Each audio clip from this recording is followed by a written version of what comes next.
Hello and welcome back to Homeschool Together. Thank you for joining us. This week we're studying Mars and Jupiter and rovers in general. And we had a nice little fun trip. We focused a little bit more heavily on Mars as our girls were a little bit more interested in that. And we had a little bit more of a tie-in to the rovers with Mars. And so we did that. We did do a little bit of Jupiter, and we'll get into what we did there.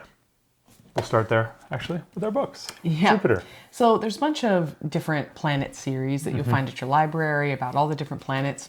They're all kind of similar. Yep. This one, the 4D series from Koala, is better for younger learners.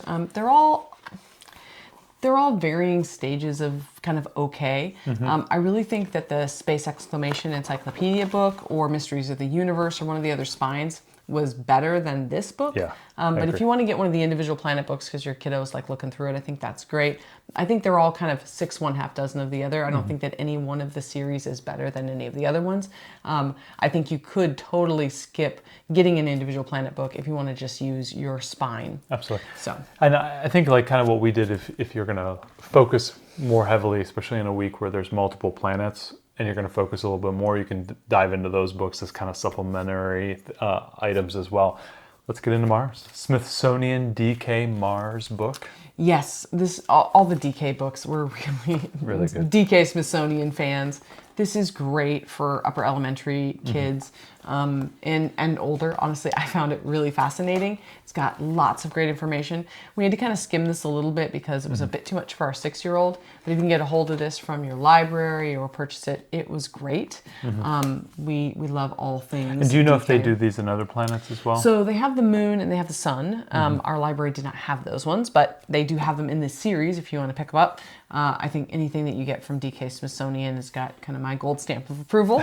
But yeah, this was a good one with lots of good, especially upper level information. Absolutely. Kind of getting into the rover aspect of Mars, the Red Rover Curiosity on Mars. Yes, so we have a number of rover books. I think they're all kind of similar. I think you don't know that you need to get one in particular. This one has some nice fold-outs. This one has great art, which is why I think this one really stands above. And Curiosity is the latest of the rovers that are on Mars. Yeah, really, really simple but great art. So if you like this one, and then there's another couple rover books. Let's get it down here. Yeah, there's a couple. Here. This one is Happy Birthday on Mars. Birthday on Mars. Yeah, this is Curiosity, and this is better for younger learners.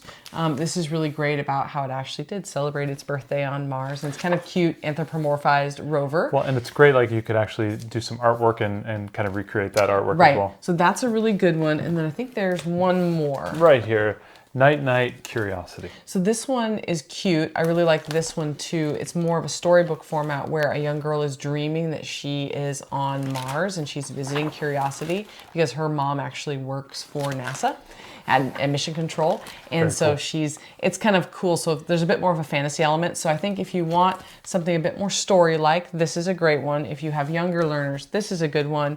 And I think this one was my favorite one for the art. So, you have your rover choices. Give you the rover. There's plenty of good things about rovers to look at, which there. was really fun. Mars, exclamation point. And this is in the same line Yeah, of what the does it Earth say? and the Moon. Welcome. Is this Welcome Earthlings? Oh yeah, Yeah. Earthlings Welcome. This is I think we showed the Sun one, and I think we've done the Earth one as well. Stacy McAnulty has all these great books. She has one on almost every planet. She hasn't gotten to all of them yet. Like she's still working on these series, but it's super cute. It is great for early elementary learners. Our girls, even though our oldest is almost 10, she still really enjoys these books. Very so fun. I think for every one that they have, when you start studying, definitely plan on getting each one of them from your library. They're really terrific, regardless of age. They're so cute. I would absolutely get them as a great kind of entry point to the planet before you do deeper study. This is always the first book we read about each new planet, was we read this series. So it's a good starting point. Moustronaut goes to Mars. So this is from Mark Kelly, astronaut Mark Kelly, and he has a whole series of Moustronaut and how this little mouse goes with the crew. It's a little fanciful because, the mouse ends up having to be the one to kind of save the day, and they know that the mouse is intelligent and can perform experiments and stuff. So My girls were taken out of it a little bit because of that, because they were like, the mouse is not performing experiments, and the NASA astronauts know that mouse can't save the day. They were just a little bit Scrooge-ish about it, I guess. Suspend the disbelief, kids. They weren't willing to really suspend their disbelief. So, but if your kids really love like animals like this, there's a whole series of Mousetronaut books. You might, even when you start studying space science, get the first Mousetronaut book and just like see if your kids click. Maybe this was just one our kids didn't click with, because they do normally love anthropomorphized animals.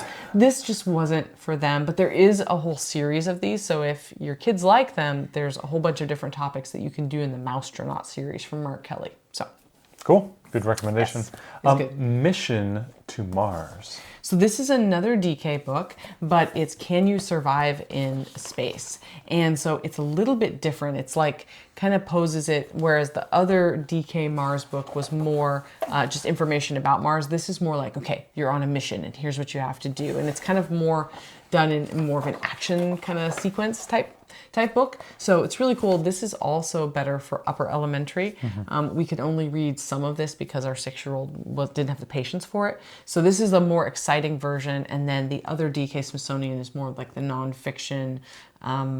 They're both nonfiction, but more of a like a nonfiction Kind general of adventure, choose your adventure. But this is more of, yeah. not really choose, but it's, well, I guess it is a little bit interactive. Yes, it is an interactive adventure. So this is really fun. If you have an older elementary student, I'd get this one and the other DK one and use them kind of together. But this is really fun because you have to get your crew safely to Mars and you get to make decisions and stuff in this book. Cool. So this is a really cool one. I would definitely check this out if you have older elementary learners. Another book called Mission to Mars. This is one of the stage 2 readers. Yeah, this is the Read and Find Out Science, which is really good for early elementary. We've shown the moon one. We've done the space station one, I think, as well. They have a whole bunch of these for space. They're great. They're definitely for your early elementary set. The writing is nice size and not too complex. I think, yeah. Yeah, cartoony. Very nice illustrations in these. They're all very consistent. If there's anything that you're ever going to be learning about and a Read and Find Out Science is an option, I always get these books because they're always quality.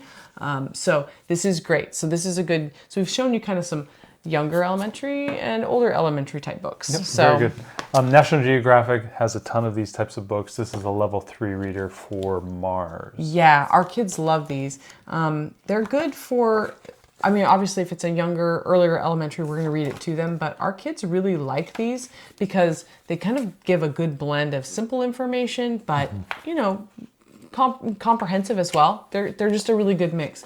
Any of these National Geographic kids books are great. If you're looking to kind of do a little bit of a writing activity, kind of fold that in, these are great readers for your reader to read maybe 4 or 5 pages and then write kind of a summary paragraph on that topic within like Mars. They may have like a subsection of talking about this aspect of Mars, and that could be a cool way for you to get some, you know, writing experience and focus on doing some like paragraph and sentence writing. So really nice opportunity for you to fold that into some older learners that you may be bringing along as well. Yep, that's true.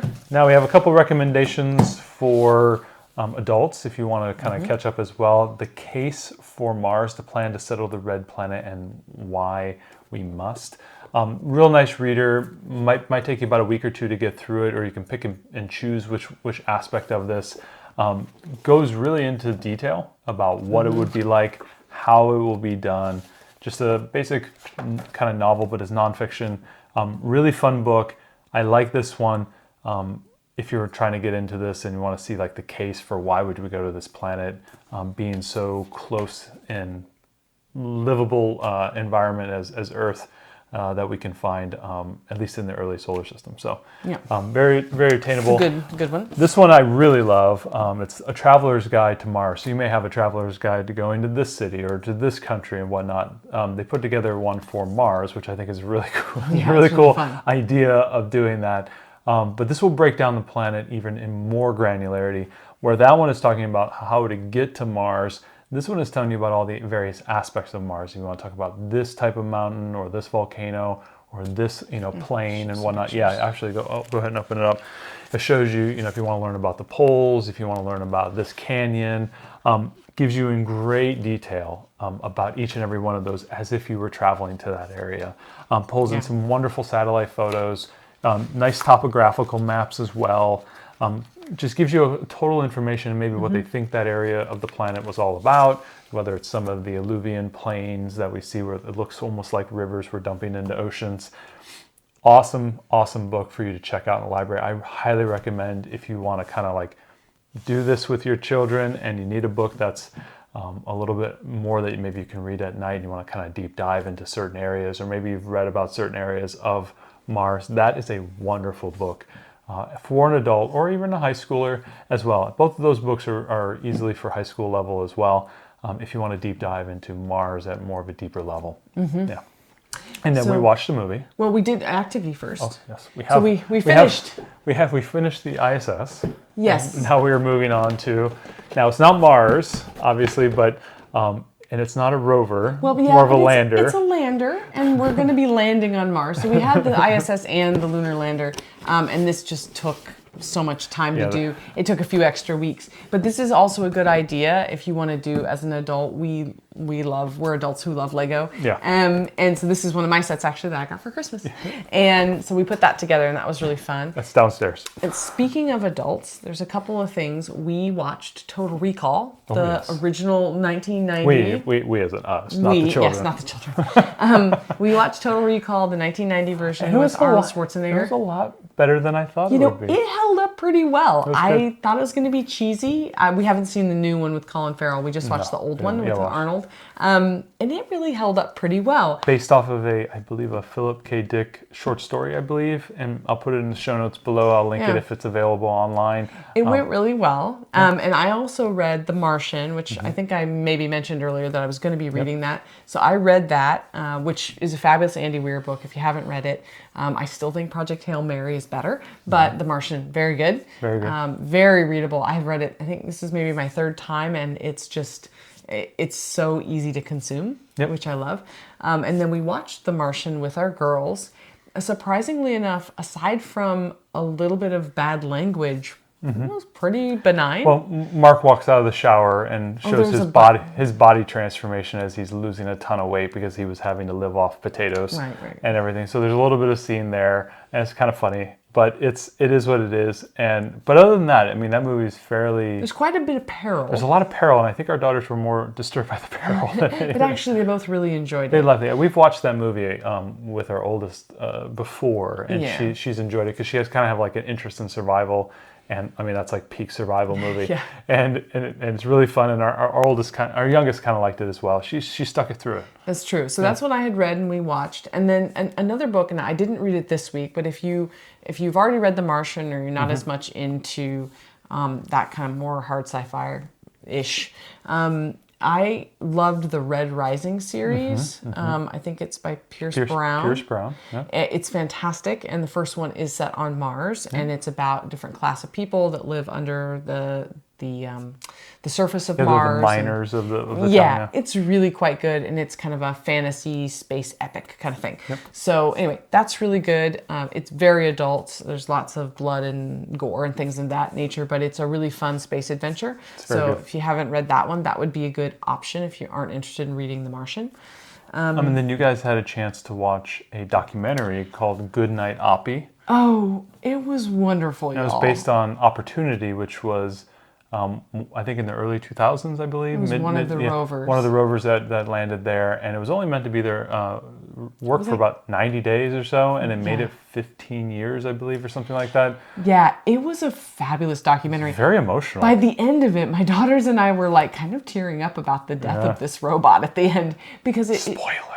Well, yeah, I mean, eventually it had to stop working, right? Eventually. But because it's NASA, they have so much archival footage of the building of the rover, of the launch of it, and all of them checking on it. I mean, it was a very human story. It's a very human story. They have so much documentation. So for studying rovers, whether you do it with Mars or do it, but this was perfect to do rovers and Mars together and watch this documentary.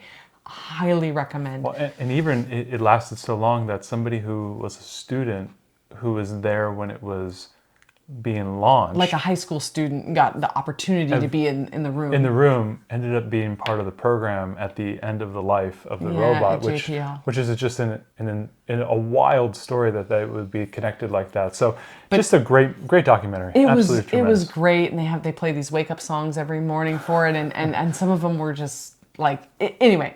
Fabulous documentary. If you don't watch anything else for this week, watch Goodnight Oppie. And it's nonfiction. Totally is. Totally nonfiction, but it's done very well. But because they didn't have to rely solely on interviews with the people. I mean, there is a lot of interviews, but because of all the archival footage that NASA has, as they talked through it, you got to see all of it happening.